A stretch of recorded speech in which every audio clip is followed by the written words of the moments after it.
hoy vamos a hablaros de qué era un poco el Requeté y de la importancia que tuvo en la Cruzada de Liberación. El Requeté eran las milicias carlistas, ¿vale?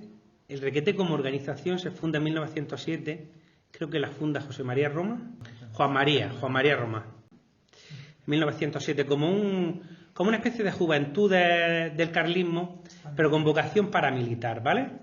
Con vocación de formar soldados, que es una tradición muy carlista.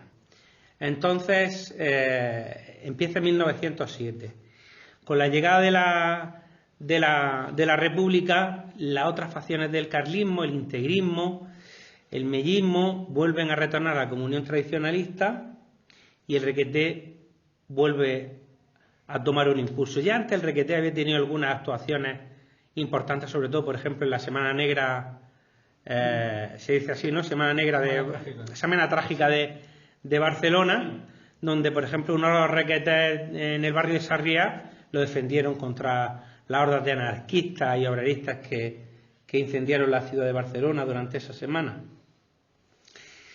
Y llega la República y el Requeté vuelve a tomar un nuevo impulso, pues porque empiezan a quemarse conventos, empieza a atacarse la religión, empiezan a matar sacerdotes, monjas, y el carlismo pues se siente amenazado. Siente amenazada a la religión y siente amenazada a la patria, ¿vale? Y entonces llegamos a 1936, cuando ya el carlismo se decide a hacer algo, junto a otras fuerzas, el ejército y otras fuerzas políticas, ¿vale? Entonces, nuestro rey, don Alfonso Carlos de Borbón, pues dio de antemano a Falconde el permiso para que el Requeté se uniera a la sublevación militar. Entonces, el 18 de julio, 2 días antes ya, Falconde le da la orden a Zamanillo da la orden en cuanto el ejército de África y Franco se levantaran, que el carlismo se uniera al alzamiento, pero siempre manteniendo su propia identidad, sus raíces profundamente católicas, la monarquía y, sobre todo, que no se sabe mucho, la bandera roja igualda. O sea, Mola y otros generales querían levantarse al grito de ¡Viva la República! Y el carlismo se negó a eso desde el principio. No iba a salir con la bandera tricolor y no iba a salir al grito de ¡Viva la República! Entonces, don Alfonso Carlos dio el permiso y ya en una carta fechada el 25 de julio le da las gracias, como he leído antes en el acto, porque el Requeté en masa se suma al alzamiento. Nuestro rey es un rey que tiene una vida, digamos, joven, muy azarosa. Él se alista en los fuegos pontificios y defiende al Papa de la Revolución Italiana de Garibaldi. Y se distingue, que creo que tenía el grado de alférez, en la batalla de Puerta Pía, y se distingue don Alfonso Carlos. Después de esto se hace general, su hermano lo nombra general en la Tercera Guerra Carlista y es el general en jefe de las fuerzas carlistas en Cataluña. Y se distingue también. Lo que pasa es que luego por problemas internos con otros generales deja el cargo. Y ya su participación en el carlismo es secundaria hasta que su sobrino, don Jaime, que muere soltero, muere en 1931, una vez ya instaurada la República, que por cierto hay algunos historiadores maliciosos que dicen que don Jaime saludó en la bienvenida de la República. Dice muy claramente en esa carta que si la República se convierte en una república comunista, con todas sus fuerzas lucharía contra ella, que es lo que pasó con la República a la postre, ¿vale? Podéis hablar de lo que queráis, podéis interrumpirme y hablar y hacer comentarios. Y entonces, en 1931, don Alfonso Carlos se convierte, con 81 años, en rey de los carlistas. Es un rey bueno, un rey que consigue unir a todas las facciones del carlismo, y el rey que da la orden para que el Requeté se levante contra el comunismo. ¿Vale? Bien. Yo matizaría que en vez de rey de los carlistas, caudillo de la comunión tradicionalista y rey legítimo de España. Sí, es mejor. Mejor dicho. ¿Qué es lo que aporta el carlismo a la cruzada? Nosotros siempre hablábamos de los famosos 70.000 famosos voluntarios que que aporta el carlismo en cuanto a hombres a soldados. Hay autores que lo rebajan a 60 y tantos mil. Yo he leído algunos autores que decían un número exacto de 62.262, pero bueno, eso no es fácil decirlo. Los voluntarios carlistas fueron entre 60 y 70.000, pero se alzaron en el momento donde el alzamiento estaba más delicado, hacia al principio. Al final de la contienda España tenía 1 millón de soldados y el Requeté seguían siendo en total unos 70.000 los voluntarios en esos 3 años. Era minoritario, ¿verdad? Pero fueron muy importantes en los primeros momentos. No solo eso, sino que el Frente Norte prácticamente lo conquistan las brigadas navarras, ¿vale? Entonces de estos carlistas, de estos requetés que se levantan, la mitad más o menos, yo he puesto 40.000 porque es lo que dice Aróstegui, de ellos eran navarros. Los famosos tercio de Navarra, el tercio de Lácar, el tercio del Rey, el tercio de Montejurra, pero en otros lugares también se forman tercios en Andalucía, como el Isabel la Católica en Granada, se forman tercios en Castilla, como el Castellano de Mora, por ejemplo, y luego se forman también tercios en Vascongadas, pero ya conforme se van conquistando esos lugares, carlistas que estaban un poco, o que no habían podido irse al bando sublevado, o sea, con el bando sublevado, o que estaban, bueno, digamos, agazapados esperando acontecimientos, se alistan al Requeté y empiezan a formarse tercios vizcaínos, guipuzcoanos. Los alaveses se levantan conforme se levantan los demás, ¿eh? Si había dos zonas carlistas en España, eran Navarra y Álava, ¿vale? Y si había 2 zonas monárquicas, las 2 zonas únicamente monárquicas verdaderas que había en España eran Navarra y Álava, porque eran carlistas, ¿vale? Esta es una foto, se ve una imagen en la Plaza del Castillo, cuando los requetés se alistan, digamos, y van a la Plaza del Castillo que está en Pamplona. Yo estuve hace un par de años allí, el 18 de julio, ya ves la tontería, pero me senté y estuve un rato allí en la plaza imaginándome como en 1936 venían requetés navarros de todas las merindades a alistarse y a ir al frente. Hay un libro que se llama En el Requeteo de Olite, como se cuenta que hay un pequeño pueblo al lado de Pamplona que se llama Olite, los camiones enteros llenos y llegando a la Plaza del Castillo y lo iban encuadrando conforme las merindades, pues lo iban metiendo en los tercios. Pero imaginaos la emoción de ver a los carlistas llenos, tomando Pamplona sin ningún tipo de oposición y en la Plaza del Castillo desfilando. Esta casa de aquí es la casa de los Balestenas. Y yo tuve la suerte hace 2 años de visitar a Silvia Balestena en su casa, que hay un montón de recuerdos. Tienen banderas de los tercios allí, tienen retratos originales de don Jaime, de Carlos VII, una cosa maravillosa esa casa. Y la casa Balestena está aquí. Ahora quiero hablaros de un caso concreto que es muy bonito en Navarra, que son los requetés de Artajona. Artajona es un pueblo que tiene el carlismo en la sangre. No sé ahora, siguen siendo un pueblo donde ganan opciones, digamos, españolistas, pero ya el carlismo es como un recuerdo. Pero Artajona tenía el carlismo en las venas. Cuando se produjeron las desamortizaciones en este pueblo, ¿sabes lo que hizo la gente del pueblo? Juntarse y las tierras comunales que habían desamortizado las compraron para ellos, para seguir utilizándolas para todo el pueblo. En vez de que los ricachones y las oligarquías compraran las tierras, la gente de Artajona, eso es una forma primitiva ya de carlismo que se ve en esta gente. Lo más llamativo de este pueblo es que en el libro de Martin Blinkhorst de Carlismo y Contrarrevolución en España, 1931-1939, dice que de 795 hombres disponibles para la batalla, 775 se alistaron en el Requeté. ¿Os dais cuenta de lo que pasó en ese pueblo? O sea, prácticamente el pueblo entero se alistó al Requeté. Imaginaos que tú provienes de una familia carlista y tienes 3 hermanos, y vas con tus 3 hermanos, pero tienes 3 tíos también, y van tus 3 tíos a alistarse y tienes 6 o 7 primos, Imaginaos tú con tu hermano y tus 7 primos y con tus 3 tíos alistados en un tercio. Y tenéis que parar al abuelo, que fue voluntario de Carlos VII, porque el abuelo también quiere alistarse al requeté, ¿eh? Iba con su uniforme de oficial de Carlos VII, le dice, abuelo, que no puedes alistarte, que tienes 85 años, ¿vale? Esto pasaba en Artajona, ¿vale? Familias enteras yendo a la batalla. Esto es un ejemplo encomiable de carlismo, ¿eh? Y también son famosos los requetés de Artajona porque una compañía de requetés fueron los primeros en entrar en San Sebastián. San Sebastián fue la primera gran ciudad que cayó en manos de los españoles, ¿vale? De los españoles de verdad.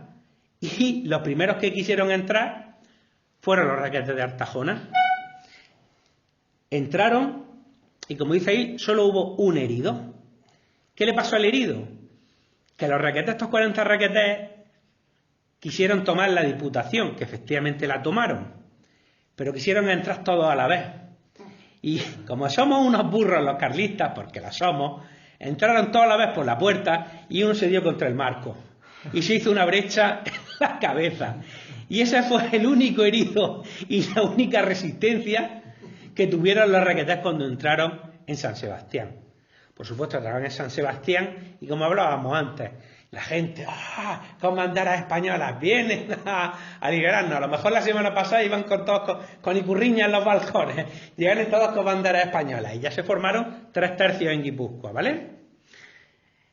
Bien, y aquí quiero hablaros de los requetés alaveses. Los requetés alaveses, aunque eran muchos menos que los navarros, también se alzaron desde el primer momento contra la República. Yo recuerdo que siempre Álava mandaba 2 diputados a las Cortes.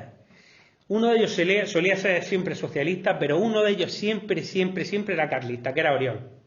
Siempre Álava mandó un diputado a las Cortes españolas por la Comunión Tradicionalista. Y se formó un tercio, el tercio de la Virgen Blanca, ¿vale? Y este tercio tuvo la suerte, el honor de participar en una batalla. Se llamaba la Batalla de Villarreal o la Ofensiva de Villarreal. Villarreal es un pueblo que está en la frontera entre Vizcaya y Álava. Álava. Y es, digamos, la puerta de entrada a Vitoria. Entonces, el recién creado ejército vasco, ¿vale?, de Aguirre, de nacionalistas vascos, yo les reconozco el mérito de alistar casi a 18.000 soldados, que está muy bien para no tener la tradición militar del carlismo, pero bueno, muchos de estos venían de familias carlistas, ¿vale? Entonces, de alguna manera, tenían vagamente esa forma de actuar, de alistarse y de presentar batalla, pero no era lo mismo que era el carlismo. El caso es que este ejército se le mandó que tomara Álava, o sea, Vitoria, para poder de alguna manera amenazar a las tropas nacionales que estaban en el centro y aliviar la presión que sufría Madrid. Entonces mandaron un ejército de gudaris, pero no solo había gudaris del PNV, de Acción Nacionalista Vasca, que eran de izquierdas, que son los antepasados de lo que hoy es Batasuna. Tenían tropas de la CNT, de la UGT, del Partido Socialista y del Partido Comunista, ¿vale? Toda la gentuza juntos, como lo conocéis, ¿vale? Y mandaron 9.000 de estos hombres a tomar Villarreal. Y Villarreal estaba defendida por 632 españoles, de los cuales más de 200 eran requetés alaveses del tercio de la Virgen Blanca. Entonces, en esta batalla 9.000 hombres intentaron tomar el pueblo de Villarreal, defendido por 600 españoles, 200 de ellos requetés. El comandante, el coronel Ricardo Iglesias, era el que estaba al mando de esas 3 unidades. Eran los requetés, una compañía llamada de Flandes y otra San Marcial, ¿vale? Y decía esto: la situación es muy difícil, pero hay que luchar hasta el final. Confianza en Dios y resistir hasta morir, salvando a España. Esto resumen perfectamente lo que éramos nosotros y por qué luchábamos. Durante un mes, los gudaris y las tropas comunistas intentaron desalojar a esos 600 hombres y no lo consiguieron, ¿eh? Desde el 30 de noviembre hasta el 24 de diciembre, Nochebuena, cuando el general Mola consiguió mandar tropas de refresco y después de perder a 5.000 hombres, este ejército se retiró hacia el norte, con el rabo entre las piernas. ¿Vosotros qué pensáis? ¿Vosotros pensáis que el ejército ese de Gudari luchaban con la misma tenacidad, con la misma valentía que por ejemplo, pueden ser los requetés? ¿Vosotros qué creéis? Yo creo que el fanatismo que tenían también algunos, pero no era lo mismo porque le falta. ¿Por qué creéis que el requeté? Falta la fe religiosa. Por la fe. Efectivamente, La fe. por la fe. Por nuestra fe religiosa, sobre todo. Y aunque muchos de estos gudaris del PNV eran católicos, no se creían que estaban luchando por Dios. Pero el requeté era un cruzado. Ese hombre estaba luchando por Dios. Y ese hombre, si moría, iba al cielo. ¿Vosotros creéis que un gudari de esos, cuando luchaba, decía, si yo muero aquí en esta guerra, voy al cielo? Fue un comunista. Uno de los objetivos. Y vosotros también pensáis como yo, que si un gudari de esos, que a lo mejor era nieto de carlistas y se había criado escuchando historias de carlistas, cuando vio una boina roja dijo, macho, que estos son los héroes de los que me hablaba mi abuelo. Claro. ¿No dicen, Raúl, un dicho que el carlista confesado y comulgado es lo más peligroso? Efectivamente, no hay soldado, se decía que no hay soldado más peligroso que un requeté comulgado. Por eso fallaron. Unos luchaban por amor y otros luchaban por odio. Probablemente será así. Claro. Por odio a España, por Unos odio a la decían, religión. Unos decían mueran los fascistas y otros decían viva Cristo Rey. Correcto. Claro. Eso nos dio la victoria y eso es lo que nos podrá dar la victoria en el futuro si alguna vez tenemos que luchar. Ahora quiero hablaros de uno de mis grandes héroes, del príncipe Gaetán. El príncipe Gaetán era el hermano de don Javier, hermano pequeño, tío de don Sixto. Él era hijo del duque de don Roberto, fue el último duque dirigente de Parma y que participó como general en la Tercera Guerra Carlista, ¿vale? ¿Tío del actual Don Sixto? Sí, el príncipe Gaetán es tío del actual Don Sixto, de nuestro rey. El príncipe, o sea, el duque de don Roberto tuvo 24 hijos, legítimos, ¿eh? Lo que pasa es que los primeros 12 los tuvo con una prima hermana suya y salieron casi todos defectuosos. Claro. ¿Sale? Sí, es curioso. Los varones murieron todos muy jóvenes, solo le sobrevivió uno que se llamaba Elías, que fue duque de Parma casi hasta el final. Cuando murió, el que no tenía ya hermanos varones de su padre y de su madre, entonces pasó a ser duque de Parma su medio hermano, don Javier de Borbón, ¿vale? Padre de don Sixto.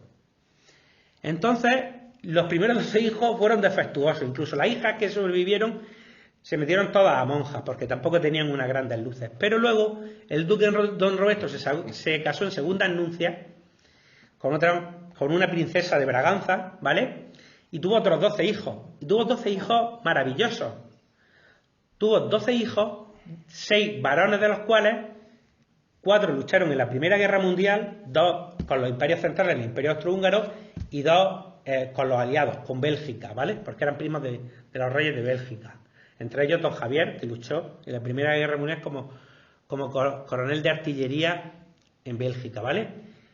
Y luego estalla la Guerra Civil. Don Javier tiene 47 años y el príncipe tiene 30.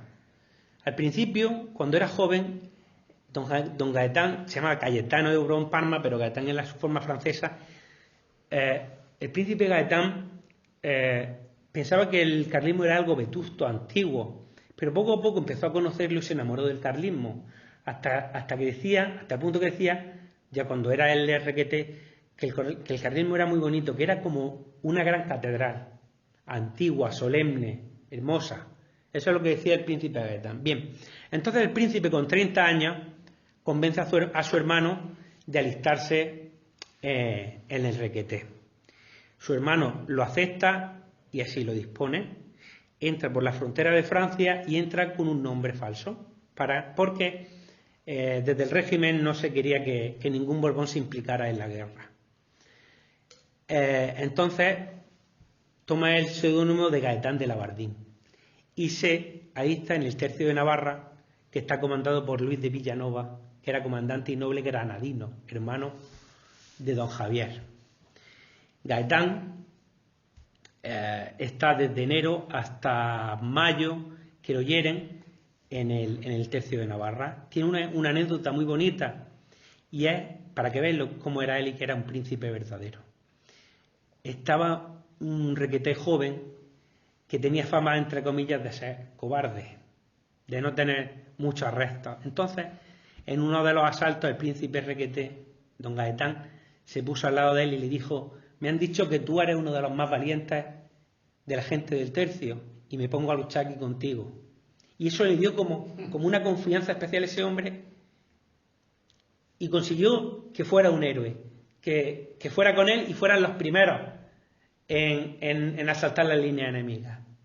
El príncipe, como anécdota que se me ha olvidado decir, fue considerado por la comunión tradicionalista cuando era más joven, cuando vivía su primo hermano, don Jaime, como futuro heredero.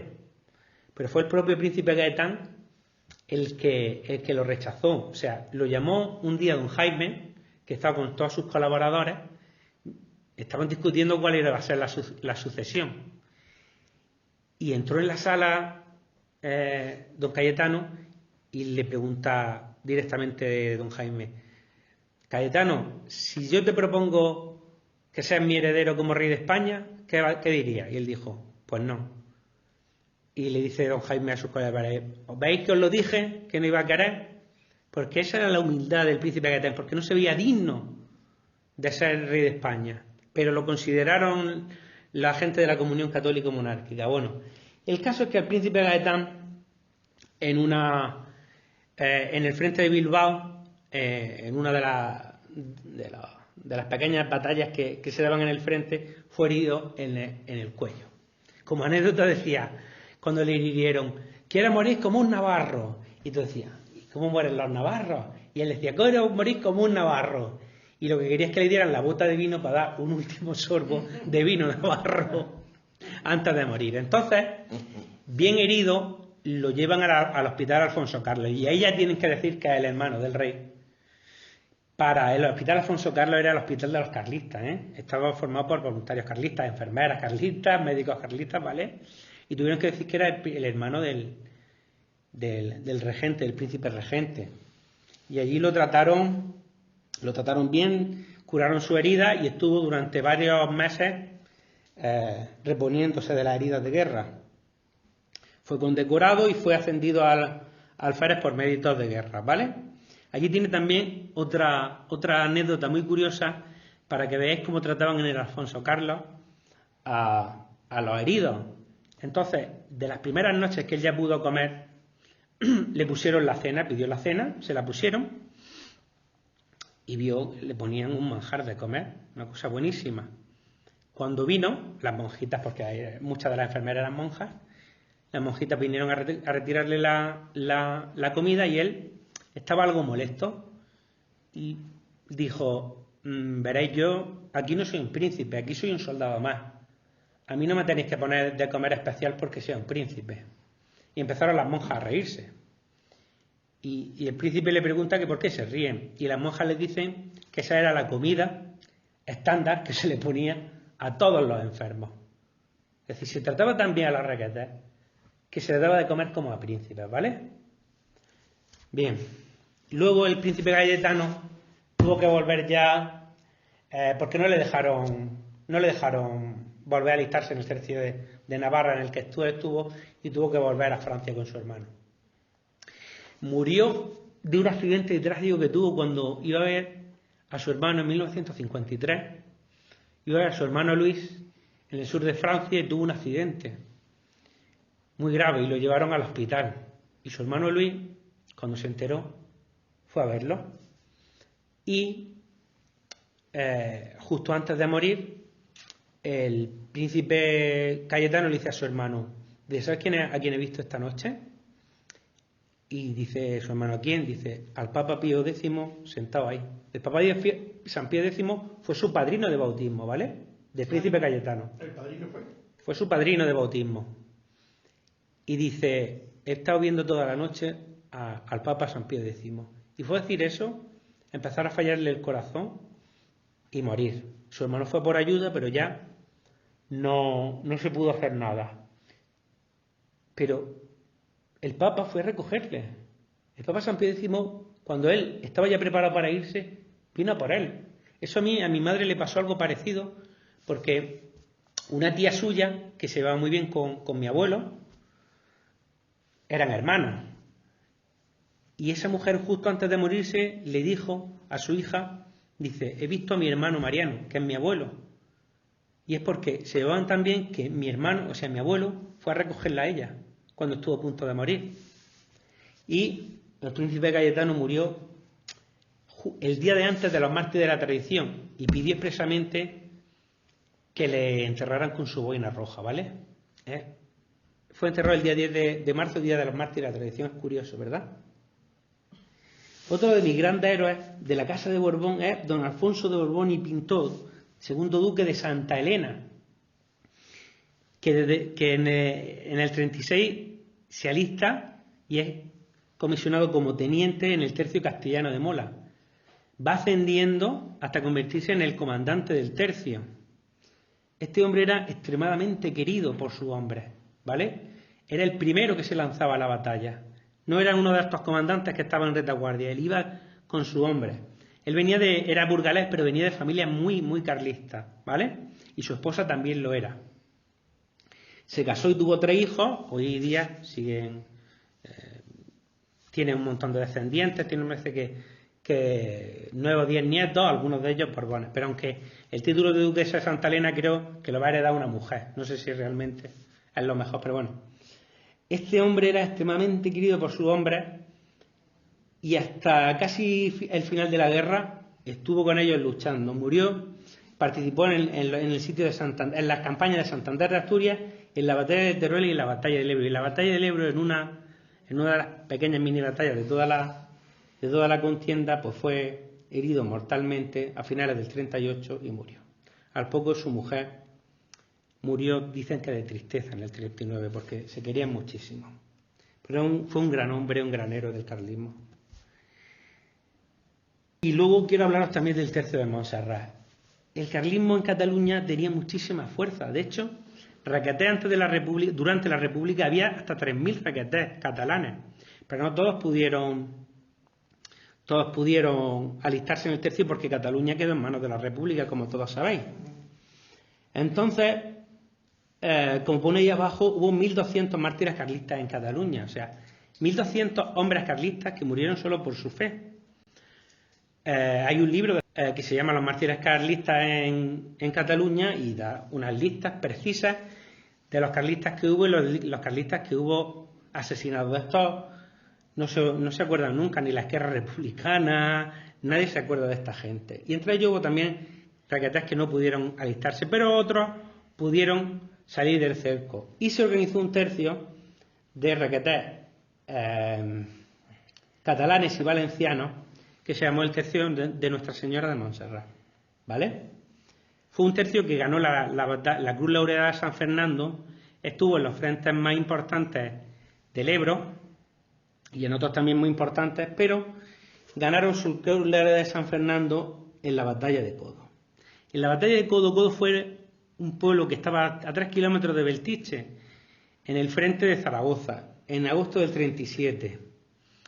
Y mandaron a tomar ese pueblo porque era estratégico a 15.000 soldados republicanos, 15.000 comunistas, cenetistas, ugetistas, toda la gentuza, incluso las brigadas internacionales estuvieron, y la brigada de Lister, que era de las más valientes de la República, estuvieron en esta batalla. Durante 3 días le hicieron frente 190 raquetés catalanes del tercio. Luego vinieron algunos soldados más falangistas que se portaron bien, ¿vale? Pero durante 3 días, 15.000 hombres no pudieron vencer a 190. Esto es como lo de las Termópilas. Igual. Durante 3 días le hicieron frente. Tuvieron que ir retrocediendo, hasta que ya al final se quedaron sin cartuchos. Tenían también 2 médicos y un sacerdote que iba dando confesiones, absolviendo a la gente conforme pues estaban heridos de muerte. La última, ya el tercer día, se atrincheraron en la iglesia y se quedaron sin munición. Y ya lo único que pudieron hacer era intentar escapar, pero no tenían balas. Entonces calaron bayonetas y a bayonetazos intentaron salir. Sobrevivieron 40 de estos requetés. La mayoría murió y se le concedió al tercio la Cruz Laureada de San Fernando por el extremo valor que mostraron los requetés en la batalla de Codo. Y ahora voy a hablar un poquito de nuestro tercio de aquí, el tercio Isabel la Católica. El tercio se forma en 1936 porque Granada queda en manos nacionales. El requeté granadino toma la ciudad con ayuda de los falangistas también y se forman al principio dos unidades, el tercio Nuestra Señora de la Angustia y el tercio Isabel la Católica.